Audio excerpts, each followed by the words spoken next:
मैं जिस भी भक्त की तपस्या से प्रसन्न होता हूँ उसे वरदान अवश्य देता हूँ। किंतु इतना अनुचित वरदान। वरदान उचित है या अनुचित, ये चुनाव तो भक्त को ही करना है सती। भक्ति भी दो प्रकार की होती है सती। निष्काम भक्ति अर्थात कुछ ना पाने की आस से की जाने वाली भक्ति, सकाम भक्ति अर्थात कुछ पाने की आस से की जाने वाली भक्ति। हमारा नंदी निष्काम भक्ति का प्रतीक है, उसे शिव प्राप्त हुए, और विद्युन्मली वो सुकाम भक्ति का प्रतीक है, उसे केवल शिव का वरदान मिला है। अर्थात यदि कोई भक्त आपसे महादेव होने का वरदान मांगे तो क्या आप उसकी इच्छा भी पूरी कर देंगे? यद्यपि किसी ने वरदान मांगा तो पूरा तो करना ही पड़ेगा सती।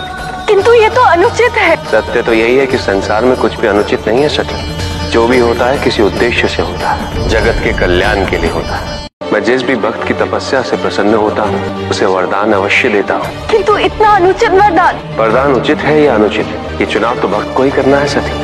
भक्ति भी दो प्रकार की होती है सती। निष्काम भक्ति अर्थात कुछ ना पाने की आस से की जाने वाली भक्ति, सकाम भक्ति अर्थात कुछ पाने की आस से की जाने वाली भक्ति। हमारा नंदी निष्काम भक्ति का प्रतीक है, उसे शिव प्राप्त हुए, और विद्युन्मली वो सुकाम भक्ति का प्रतीक है, उसे केवल शिव का वरदान मिला है। अर्थात यदि कोई भक्त आपसे महादेव होने का वरदान मांगे तो क्या आप उसकी इच्छा भी पूरी कर देंगे? यद्यपि किसी ने वरदान मांगा तो पूरा तो करना ही पड़ेगा सती।